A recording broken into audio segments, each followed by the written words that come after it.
in the College of Behavioral and Social Sciences.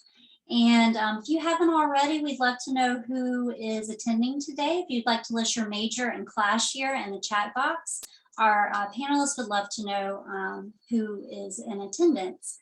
I see we have a bunch of first years, so hooray for that. Congrats on attending an event early in your education. So we'll go ahead and get started. Feel free to message me if you have questions as we go throughout the event. We will start with some kind of pre-thought out questions, but feel free to either send your questions to everyone or directly to me, Crystal Selke, and I will make sure they get asked. Don't wait until the end. If you have a question, go ahead and put it in there and we'll make sure that they all get answered. So I just want to welcome the students in attendance again and welcome our panelists. And I want to turn it over now to our moderator, Mr. Steve Young, who will provide an introduction for himself and get the panel started. All right. Well, thank you, Crystal, and thank you, Gabe, for all of your efforts in putting this panel together. Really excited for this. My name is Steve Young. I'm an advisor in the Department of Psychology here at the University of Maryland, and we want to thank you for taking time out of your schedule today to participate in this panel related to careers in education. And before we get going with the panel, just a couple of things. We know that, as Crystal mentioned, we want to hear from you, so it's important that you share your questions in the chat box and we get to those questions throughout the session today. Now, the students, we know you're excited to get going, to start talking. So we're going to go ahead right now and get to our introductions so that we can get started. So we'll start with Kristen. Go ahead, Kristen. Hi, everyone. My name is Kristen Meyering. I am in my final year of my PhD program, getting my doctorate in school psychology. And I will tell you a little bit more about what school psychology does as soon as we finish, introducing ourselves. All right. Thank you, Kristen, and welcome. Next, we have Daniel. Yep. Good evening, everyone. I'm Daniel Primus. I am currently the Regional Recruitment Manager with Urban Teachers and formerly the interim director of our team. I am also a former high school English teacher, and so excited to talk all things sort of teacher prep, teacher pathways, and engage with you guys this evening. Wonderful. Thank you so much, Daniel. Next, we have Alexis. Hello, everyone. My name is Alexis Foley. I am an advisor in the psychology department. My background is in higher education and student affairs. So I actually got my master's degree from the University of Maryland. I can only see myself now, sorry. But yeah, I'm looking forward to speaking with you all today. All right, Alexis, thank you so much. And next we have Esme. Hi, everyone. I'm Esme Pershela. I'm an elementary school counselor in Prince George's County Public Schools, and I actually did my master's degree in school counseling at the University of Maryland and just finished up this past year. So I'm in my first year of counseling, going well so far.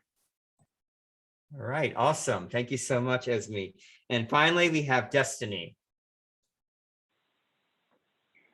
Hi, everyone. My name is Destiny Bingham, and I'm a recruitment director for Teach for America. My background in education is in psychology, and then I went into the classroom, and then now I'm here at Teach for America.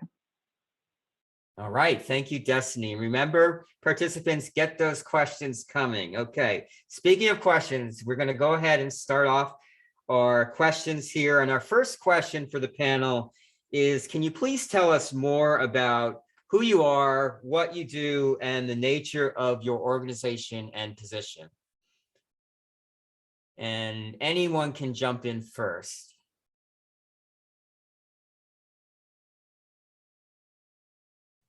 I can start us off.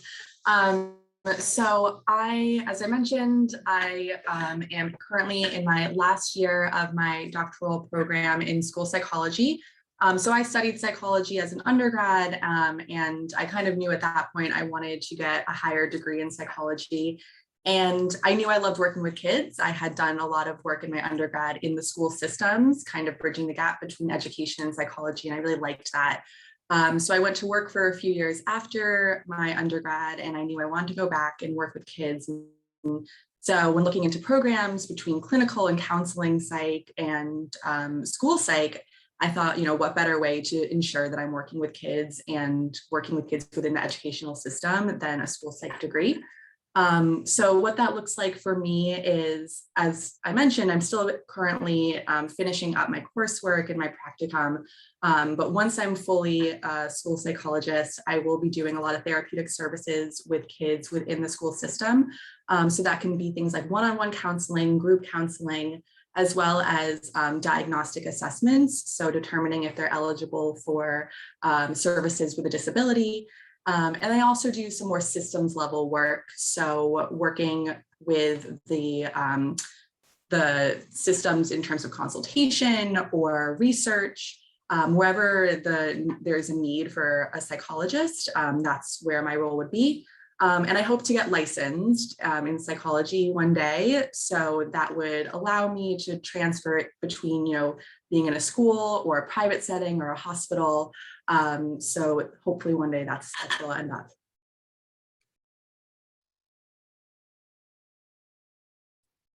All right, thank you.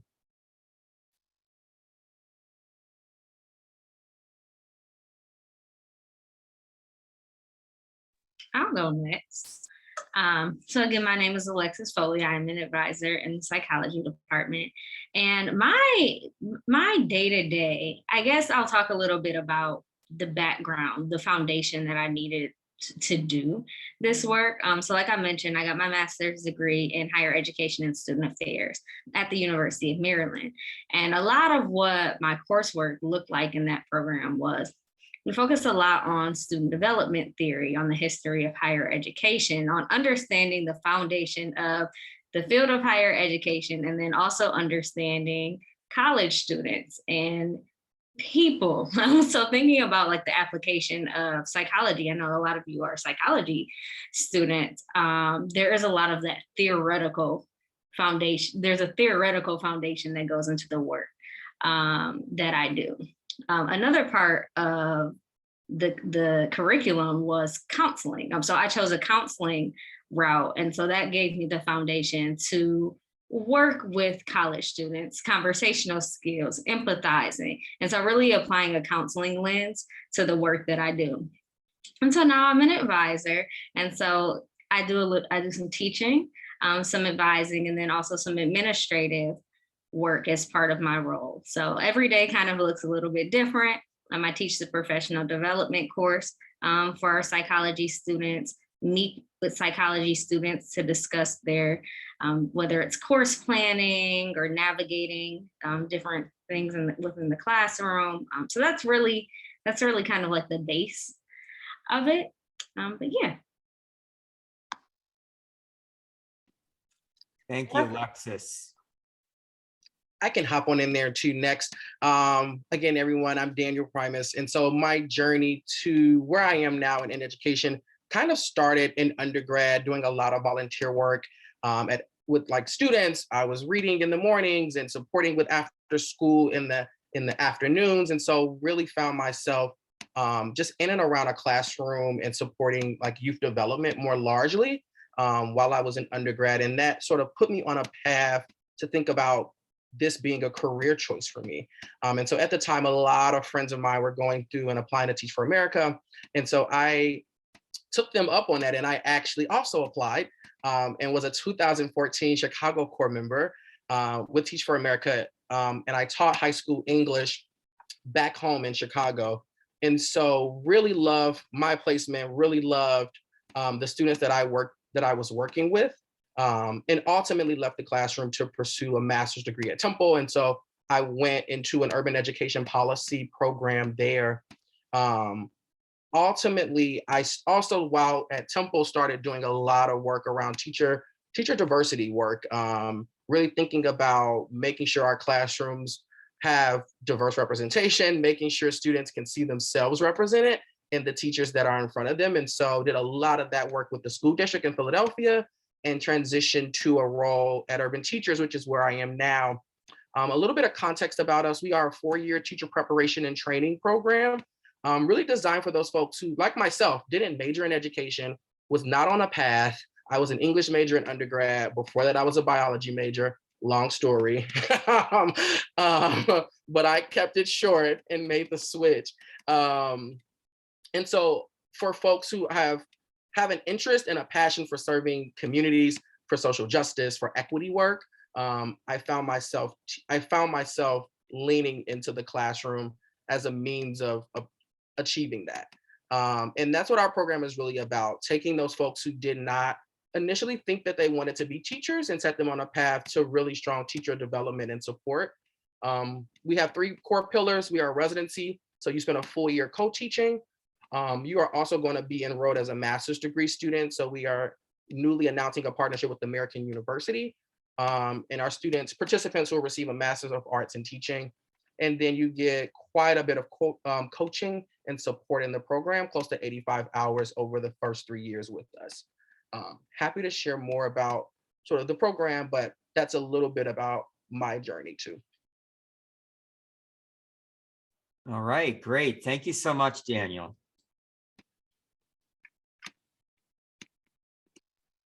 I can go next.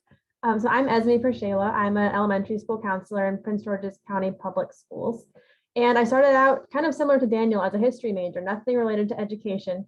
But I was always drawn to working with students, even as a teenager. You know, I was a camp counselor, always was babysitting, working in after school programs. And I didn't want to be a classroom teacher per se. That wasn't really my path. I just didn't know what I wanted to do in education. So I actually found an AmeriCorps program after college, which was not the same as Teach for America, but a little similar. It's City Year. And you're essentially a support in a classroom with a classroom teacher. You support with small groups, behavioral things, social emotional learning. And through doing that and focusing on student growth and advocacy, I kind of stumbled across school counseling. I did that AmeriCorps program for a few years. I worked there on staff. Ultimately, managing adults was not my passion. I wanted to be back working with students and helping students and young students especially grow. And so I found the University of Maryland for my master's program, and I was really drawn to it because they really focused on equity in education, and they really prioritize social justice and understanding identities and students and how we can support students from all backgrounds in our education systems. So, you know, that developmental piece is really important to my job. Every day looks completely different. As a school counselor, you wear many, many hats, especially in an elementary school. It could be, you know, these first few weeks of school, a lot of kindergartners have separation anxiety from their parents. So I'm doing a lot of work with kindergarten in the mornings. I work with students who need accommodations for Section 504, so disability accommodations. I'm in charge of that. I also do individual counseling for students. I lead classroom lessons around social skills, anti-bullying, diversity, making friends. So I do a whole plethora of things that I'm happy to tell you all more about. Wow, amazing. Thank you for sharing. And last we have Destiny. Yes. Hello, everyone. So happy to be here. My name is Destiny. I come from rural Indiana, and I studied psych. Like I said, a lot of my time in undergrad was spent being an interpersonal trainer, and that's really how I got my passion for students and education and empowering students. We did a lot in the psych department with local churches and things where we taught kids how to not be passive and not be aggressive, but to be assertive. And that's really where I found my passion, found my calling. Ultimately, it led me to Teach for America and really looking at the systems level change work that I wanted to get into, and seeing how we know that we could have the best teachers in the world in low-income communities, and they would still go home to lack of access to healthcare, income inequality, racial justice systems that don't work for them. And so I kind of came to Teach for America through wanting to get at the system from every different angle and try to disrupt and dismantle the systems of white supremacy that are upholding our society and making sure that our students fail. So that's kind of what brought me here.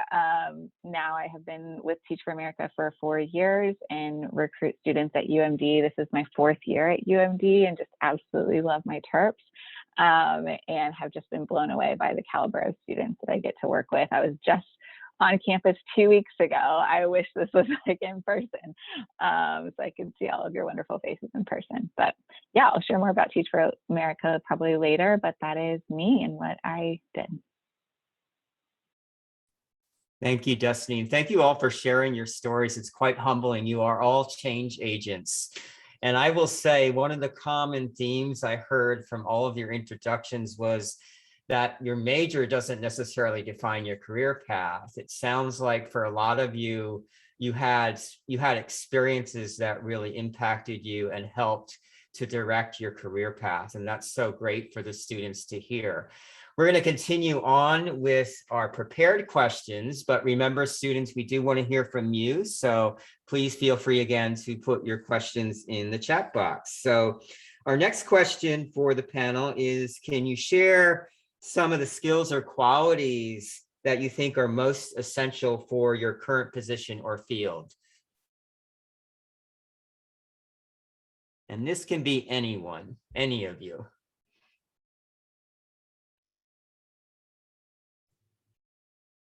I can start. I think a big one for anybody in any aspect of education is flexibility. When your job is to work with other adults, collaborate with other adults, and work with young people, whether they're 5 or 18 or 21, you never know what's going to happen day to day. You can have a plan and things can always change. And that's just part of the job, part of the nature of the work. So flexibility, grace, patience, I think those are kind of the big 3 for me, and communication.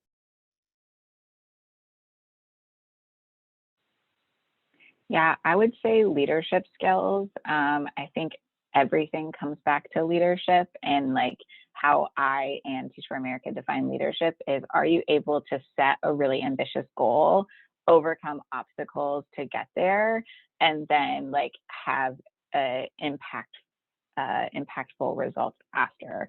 So for me, my leadership was being a first generation college student and like just getting my degree. Like that was my leadership, and like being able to set that goal for myself and overcome lots and lots of different challenges along the way.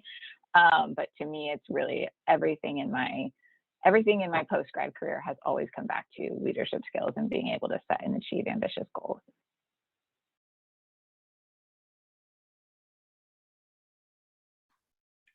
I would say for the work that I do, two areas. Number one is problem solving. I think being able to critically think and solve problems is something that I'm constantly learning how to do. Being able to identify what a problem is quickly and then identify possible solutions. And then connected to that is being resourceful. So being able to pull from different areas for resources, being able to kind of think off of the top of my head about what can we do again to solve a problem or to get someone connected. So those are two huge areas, I think. And if I could just add to our like checklist here, I would throw in their relationship building. And so really being a good connector, really being able to navigate across lines of difference, folks who might disagree with you, folks who might have same thoughts as you, but like still being able to build authentic and solid relationships. And another one that comes to mind for me is adaptability. And so teaching is going to require that you move and bend and flex in some ways that might be uncomfortable, but you take pride in that. So you're welcoming that.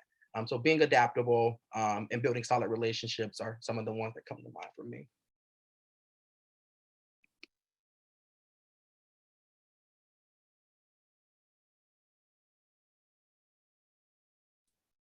All right, thank you all. Doesn't look like we have any student questions yet, so we really want to hear from you. Want to hear your voices and have you be part of the conversation here. So please, again, any questions you might have, drop them in that chat box for Crystal there. We're going to go on to our next prepared question in the meantime, and that is a graduate degree required for your position? And I'll throw in there too, what are the kind of a more open-ended question. What are the educational credentials that are required for your field or your line of work? I can start with answering this one. So as a school psychologist, you do need to have higher education, and there's kind of two routes you can go. You can either get a master's in school psychology or you can get a doctorate in school psychology. And on the surface level, the functions are pretty similar, but there are some differences. So when I was considering, master's versus PhD, a few things to keep in mind is finances, and that's both finances going into school as well as finances leaving school. So part of the reason I selected a PhD program is because I wanted to have funding for my graduate school, which was important to me. And then also leaving, going into becoming a school psychologist, your pay level is going to be higher if you're coming in with a doctorate degree versus a master's. But more than that, beyond the finances, one thing that was really important to me is that if you have a PhD or a doctorate level degree, you have more opportunity to become involved in higher administrative and systems level change. And that was something that I really wanted to pursue. And so I knew that if I wanted to be able to make more district level influences, I wanted to be able to have that doctorate degree. As well as what I mentioned earlier, it provides the flexibility of working both in and out of the school system. So I know that I want to be in the school system at least for the next 10 plus years, but having the flexibility to potentially have a private practice or work in a different setting is something that I wanted to leave open for me. And so getting a doctorate was the reason that I wanted to pursue that as well.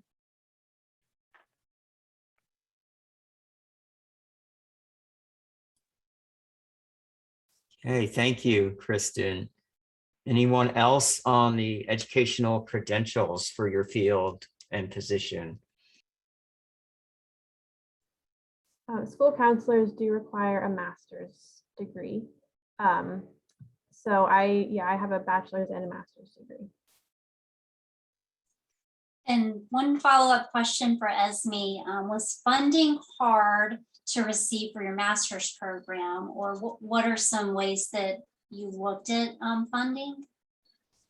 Yeah, so actually the reason that I chose to come to University of Maryland is because they have such a great program for assisting graduate students. And so I was a graduate assistant with the Feller Center.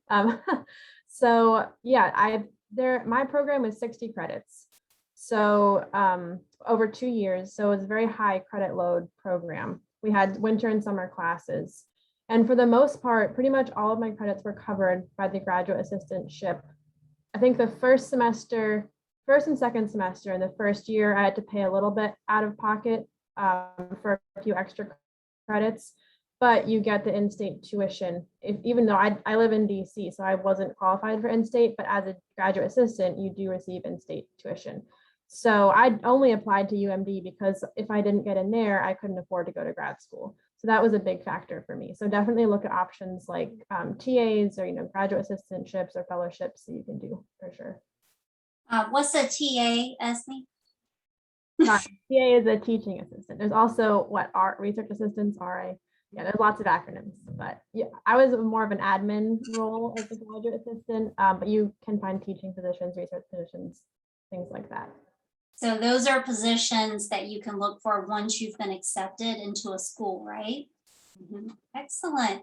And for those who have not already responded going forward, and those who have already responded, Catherine wants to know in your jobs, how much of your everyday knowledge and skills are from on-the-job training versus what you've learned from a graduate program? I'm happy to speak on both of the questions. So for the role that I have, a master's degree is required. That master's degree again, mine was in higher education and student affairs, but there's various programs, student personnel. I think people even take like the sociology route. There's different routes that I think people can take to get to like in the role that I'm in. But I want to speak to how much the on the job training versus in the classroom. So similar to Esme, I had a graduate assistantship. So when I was in graduate school, I lived and worked in one of the fraternity houses on campus. And so being in a higher education program and learning about college students and learning about higher education, and then going back to my graduate assistantship and working with the residents in my house, I really kind of gained this like theory to practice is what they call it. So it was kind of both. So I was learning everything that I was learning in the classroom, I was then applying in the work that I was doing. And so I think that it worked together. And so now in my role, I think the practice is what really like solidified the learning, but it was really cool to see, oh, this is happening in real time. And so I see that now too. So I think when looking at programs, if you're able to have a practical aspect of it, you'll really see how both work together. Yeah, and I'll just piggyback off of that. For Teach for America, you only need a bachelor's degree, and we place in 51 different regions throughout the United States, and some regions do require a master's, some do not. Often it's kind of your choice where you can choose to get a certification, which is like less time, less money, or choose to get the master's. And sometimes there's like a cheaper option for a master's and then a more expensive partner that we have. For instance, if you teach in the Philly region, you can get just a certification, or you can get a master's through Relay Graduate School of Education, or you can get a master's through UPenn. So like we partner with different places and try to have an accessibility like function for each different type. So is that an additional cost or it's part of the program? Yeah, it is an additional cost, but we are a partner with AmeriCorps. And so core members get $6,000 per year that they can use towards certification or master's degree. So often, if you get both of those awards, which most people typically do, that covers the cost if you choose one of the cheaper options. If you try to go like UPenn and like that's the thing you want to do, you'll probably have some out-of-pocket costs, but the $6,000 each year helps to offset that. Yeah, our just name is super similar for urban teachers. That bachelor's degree is required to gain admission into the program. Master's is also a part of it. So you don't have to come into the program or apply already with the master's. You will gain that while you're over the first 2 years of the program. We are partnered with American University to offer a Master of Arts in Teaching.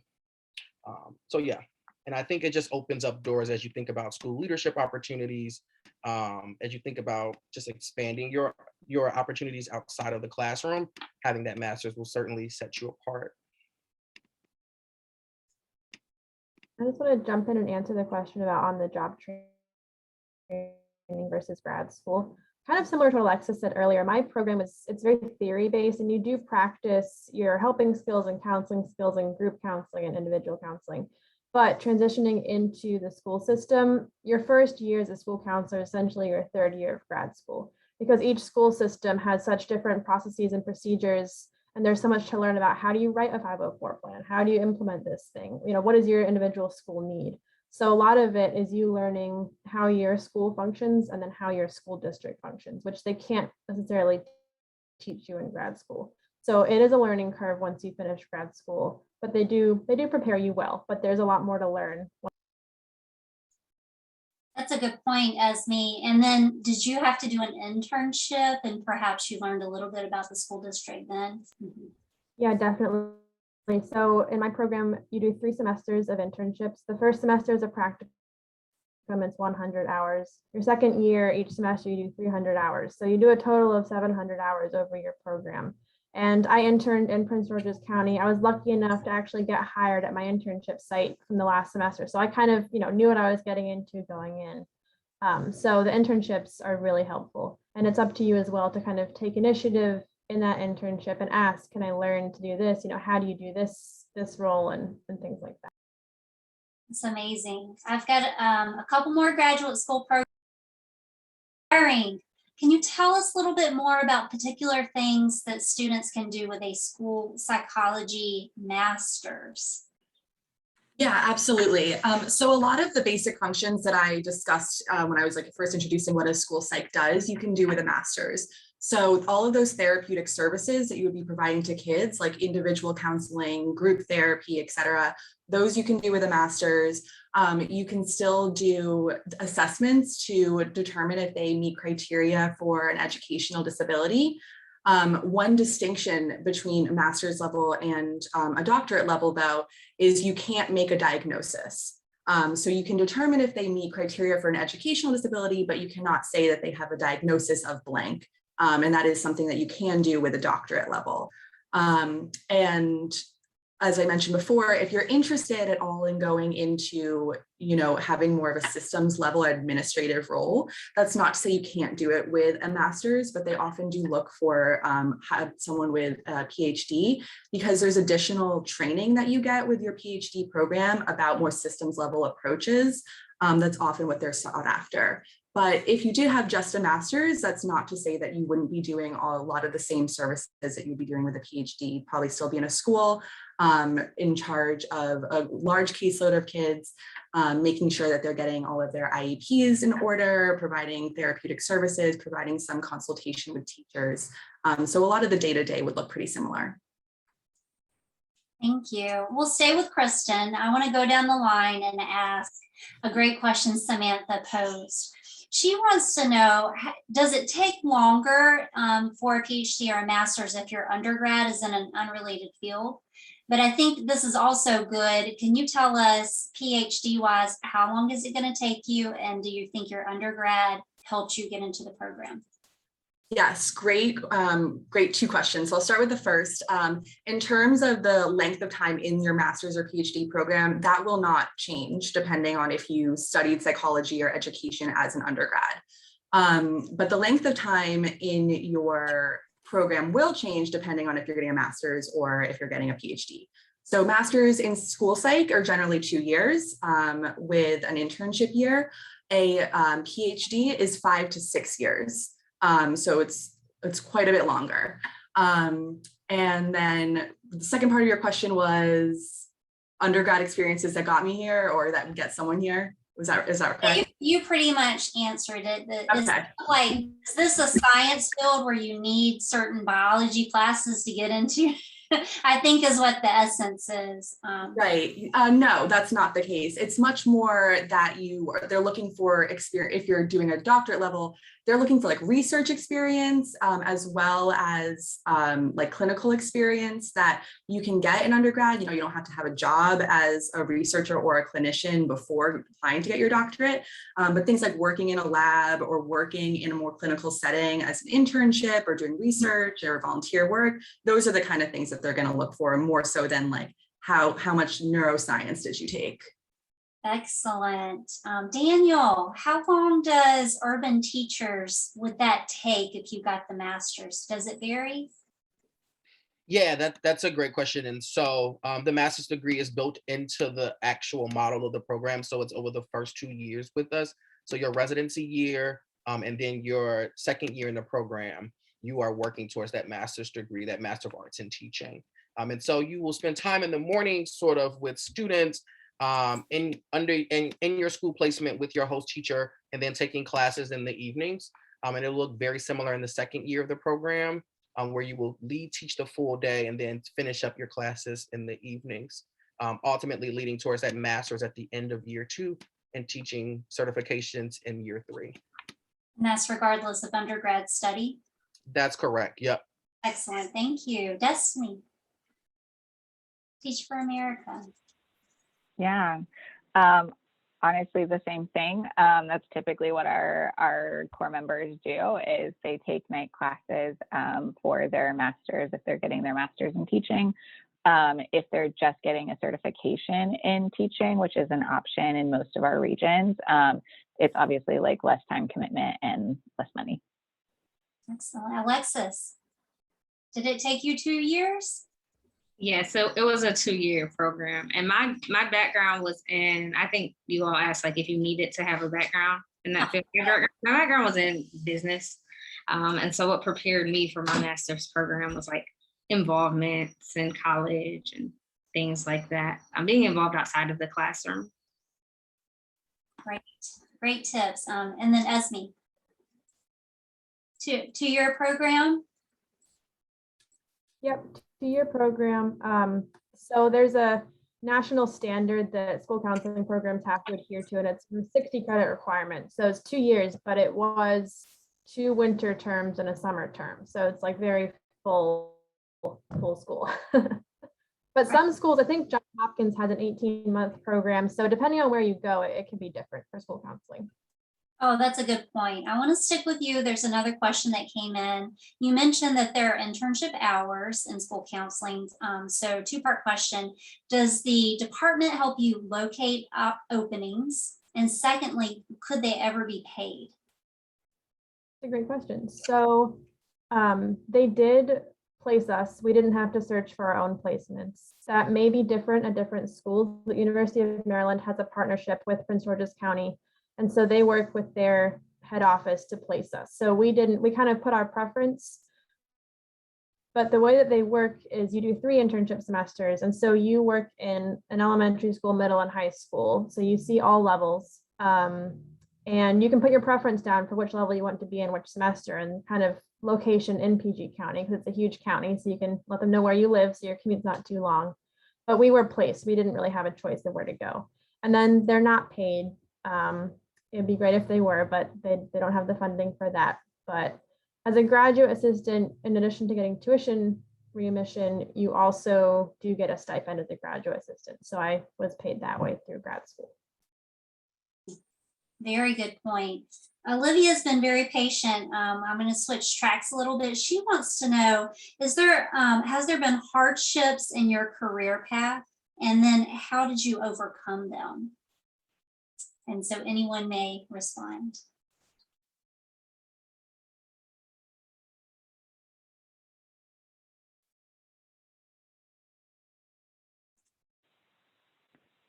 I have like 12 stories off the top of my head, but I'll just say I am a military spouse of an active duty service member, and the biggest hardship I faced was just discrimination against that status of mine, and like folks not wanting to hire me because they knew I was transient in the area, and also just the unique role that I have as an infantry wife, and like knowing like my husband leaves a lot and like is deployed a lot, and the stress that puts on our family. My biggest hardship has been finding employers that understand that, who care about me as a person as well as an employee, and allow for additional flexibility that I may need because of our wild lifestyle.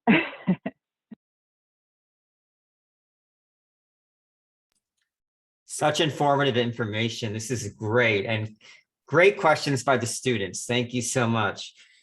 So our next question is the experience factor, I guess you could call it, or experiential learning. Are there specific, or maybe not specific, not so specific, involvement? I know Alexis mentioned involvement outside the classroom earlier, engagement outside the classroom that students can participate in that would be helpful for them if they're looking to go into your field.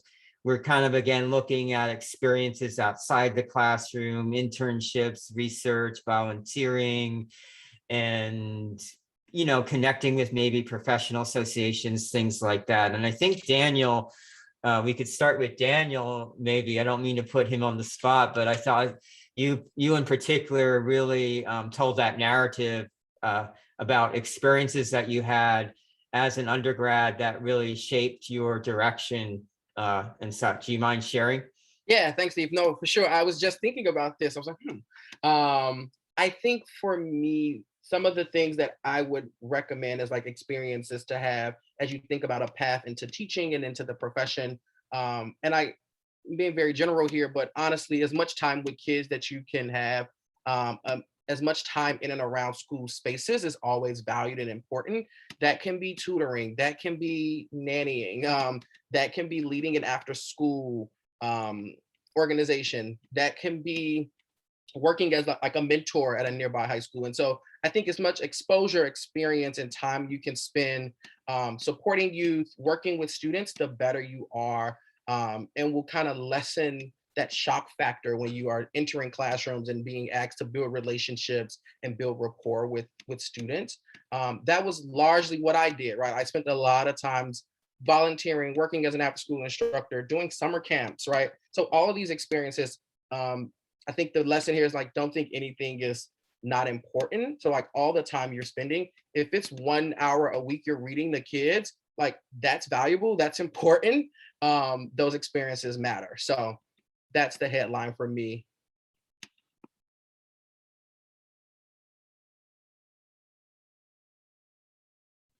I was, oh, sorry, go ahead, Kristen.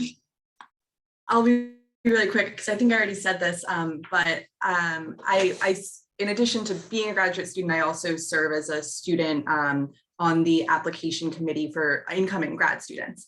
And something that I would like to emphasize to you is that out of the classroom experiences are weighted much higher than in the classroom experiences for grad school. So things like internships, volunteer work, is really important beyond just doing, going to classes. So seeing that classroom engagement is great, but seeing that community engagement is excellent.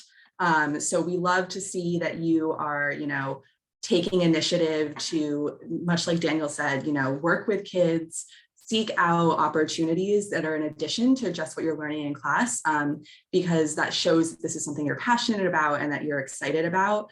So clinical work, research, volunteer work, all of that is something that we really emphasize when looking at potential new grad students. I was just going to add, and Destiny brought this up earlier, it's just also like your leadership development, which is developed through all of, out of the class experiences, but understanding who you are as a leader, and then also seeking out opportunities to learn how to articulate your skills. So I think that a lot of that comes with reflection on what you're actually doing. So taking that time throughout your education to reflect on the experiences that you're having, because that's where you're going to start to understand your growth. You're going to start to understand who you are as a leader, and then that'll translate into articulating your skills for graduate school, and then be it an interview or whatever the case may be. That's going to make you a stronger candidate, just being able to say why you're a strong candidate. Yeah, and I won't talk too long, but I would just double tap that and double tap the resources at UMD, like the amazing Gabe Pickett. Like I wasn't able to have a lot of like leadership experiences because I was working full time in undergrad because I came from a low income background. So like doing all of the things outside of the classroom are great, but for those who have to work, who like have all of these additional like challenges, really getting with people like Gabe and like getting access to those resources so you know how to tell your story and you know how to like explain how your working experiences or whatever you have available can really tell your story of impact that is just true to you and how you did it.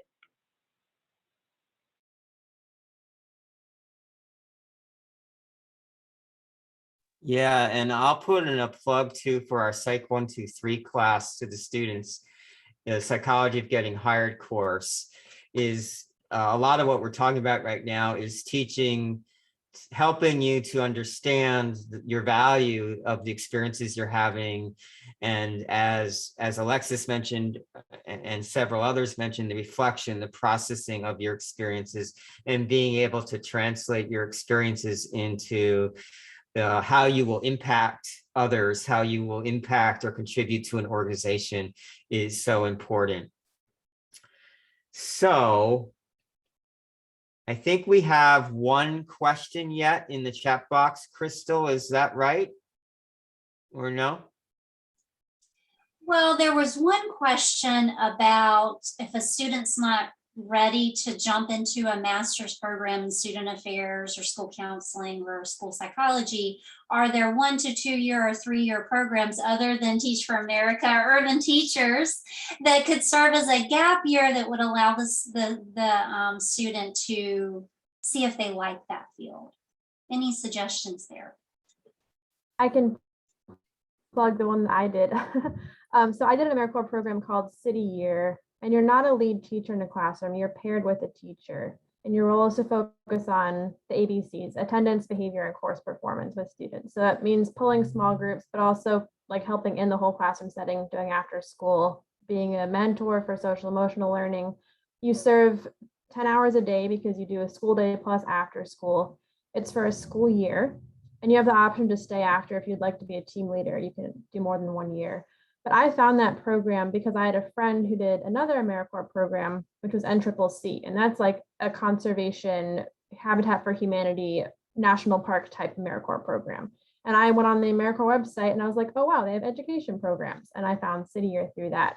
So if you're not really sure kind of what area you want to go into, I'm always going to plug AmeriCorps because they have so many different career paths you can look at. You could work in homeless, people experiencing homelessness, advocacy, veteran affairs, kind of all sorts of different things with AmeriCorps. You get a stipend, which is, sometimes very small depending on your region or what you're doing, sometimes a little bit more realistic. But that's kind of a good place to start for like 1 to 2 year programs.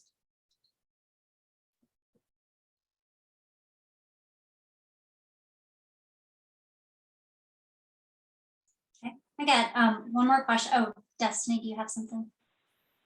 I was just going to say, as someone who went in straight away to get their master's in school psychology and got halfway through and realized I didn't want to do that career my whole life, I definitely plug doing any sort of AmeriCorps, Peace Corps, Fulbright, Teach for America Urban Teachers program, and really like making sure you're sure of your decision before you get into it, because I lost a lot of time and money on something that I will never use. Oh, wow. But a great learning lesson, I'm sure. Yeah. One question for everyone. Are there any perks to your work environment? We often think about like businessy people go into business offices and it being boring. And I know schools, higher education is the last thing to be boring. So any perks that come to mind when you think about your job or going to work?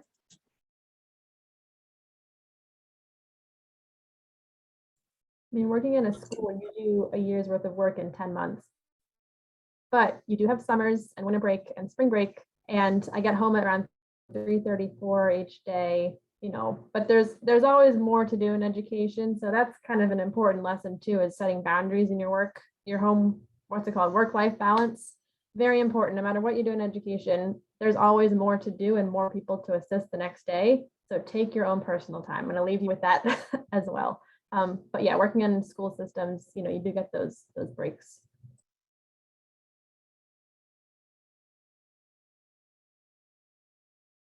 I would say that I guess a financial benefit of the work that I do is having tuition remission. So I continue to take classes alongside the work that I do, which is nice because they're paid for, and I get to continue to learn, and it improves the work that I'm doing right now while I'm also gaining new skills. So that's a big perk. Sorry, squirt. I would just say for our core members, we started doing free mental health counseling for everyone who's going through the core because it is so important. And then on staff, we actually have unlimited paid time off. And so that has been incredible for me, especially I had a pandemic baby and just like all the things.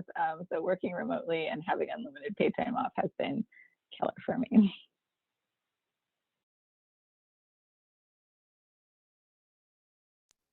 All right. Well, I really like that unlimited paid time off. Sign me up right now for that. Well, that is, we're getting to the end of our session today. We want to give kind of a virtual applause to all of our panelists, Destiny, Kristen, Daniel, Esme, and Alexis. And thank you all so much for taking time out of your busy schedules to be with us today.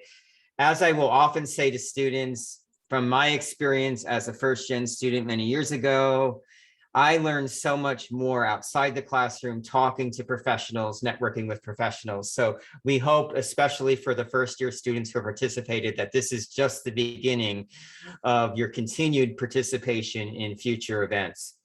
So if you would like to get in touch with the panelists, we do have their contact information that we will put up right now. We have a slide with their contact information. They are generous enough to share that with us.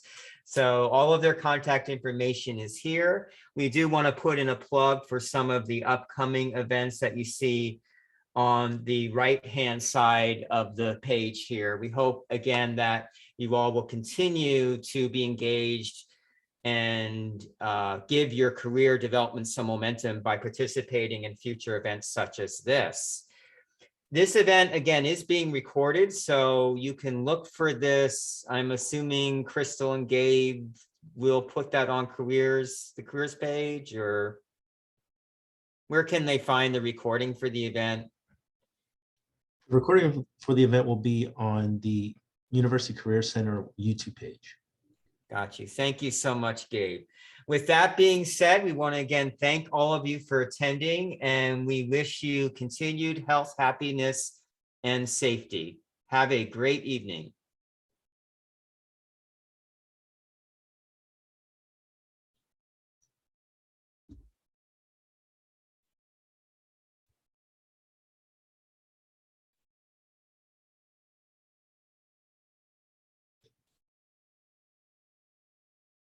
All right. That is all. Stop recording.